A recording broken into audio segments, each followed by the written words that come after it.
Bernard, and I was told exactly what I did. And I was like, oh, I'm going to tell him too. We're doing what do we call that? Where we're just having like leisure conversations about whatever. Whatever.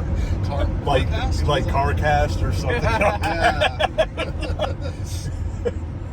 Accidentally was like the best hotel security guard ever, just because I was mad and angry, and my waffle situation got disturbed. I just love the mental image of somebody just pounding down waffles like it's the end of the world. Dude, and then just getting up from the table to go cuss someone out. I love it. Our security guy is not a morning person, I'll tell you what. That sounds like something I would have done. Dude, when I was working at Vaughn's Foods when they were there, there was a time when this guy, he was a short black guy. He worked, at the time, he was in shipping, like the daytime shipping area, and I was working on the, basically like building out the ingredient pallets, or I was helping out with that. A large part of my deal was revolving out a lot of the bad product and getting rid of it. So I go back there and I get rid of stuff, and then I come back probably 20 minutes later after I'm checking another area, and the stuff that I threw out is all back where it was. And so I went back there, and he's standing there, and he's sitting there scanning on his little thing, and I knew exactly who it was, but I looked at him and I pointed at him and I said, "Who the fuck put these back there?" I picked up that crate of that shit and I threw it probably 30 feet and it went sliding down the warehouse.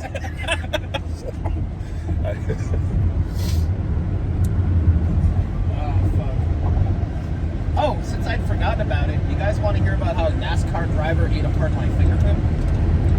What? My brother messaged me this morning, like, first thing, as soon as I woke up, I see a message. Bro, it's fucking 8 a.m. and I'm laughing my ass off at work because I remember the time that NASCAR driver ate your fingertip. So I was slumming it at Denny's in between resort seasons, right? And because there's a lot of downtime, and I don't do well with downtime. Yeah. So I'm slumming it at a Denny's. Meanwhile, like, I've made 4-star meals. I've designed huge menus for, like, expensive resorts, right? Slumming it at a Denny's. So they have the super fries, where it's like French fries, and then shredded cheese, and then melty nacho cheese, and, like, bacon bits on top, right? And then, like, you should put another drizzle of nacho cheese, because we fucking love nacho cheese. So we're slammed out. It's 2 a.m. Some NASCAR douchebag is in the neighborhood. He's got family. So he's, like, here with his 200 favorite fucking people during bar rush. So, like, I'm ripping through fucking, like, pre-cooked, or, bacon that's on the hot tray to, like, put it on there. And there's, like, 40 of these motherfuckers I'm having to make, so I'm, like, busting ass. Now, nobody told me they had professionally ground down the knives that day. So I'm ripping through that motherfucker, and I don't even feel it until I see it. I went, fuck! I lost about, like, a third of an inch of fingertip, which isn't a lot, but it's enough. Yeah. So fucking, I ripped a motherfucker. I stomp off to the back to go packet coffee grounds and tell the GM, like, hey bro, I'm going to the hospital. And he was like, fuck, okay. So I do it, get it sorted, come back, and I'm like, hey Darren, look man, I'm sorry. Like, I know I put you in a bind. I really do feel bad, especially to break down the kitchen. And he went, what? And I went, well, I cut off a chunk of fingertip. And he went, what? I thought you just cut yourself a little bit in the prep area. And I went, no, I was on the fucking line. I lost a chunk of fingertip, and I show him where there's now gauze back on the. It's probably still in the fryer. No, here's the thing. Fucking the guy I was working with, Spanish, Jesus. He did not know what happened. He thought I got pissed and quit. So he fucking goes back to chopping up the fucking bacon because like the last one was gonna be for that NASCAR guy, because I wanted it to be like hot and fresh instead of like slowly like pounding up with everybody else and fuck everyone else. So like he could just rip it through the bacon, chucked it on the top, put the last drizzle of nacho cheese sauce, and flung that motherfucker out. Now I didn't know this until Darren. He went like white as a ghost, and he ran up there, and he's rapid fire spinning back and forth, back and forth, back and forth, back and forth, and then like and Jesus goes, oh Dios mío, no.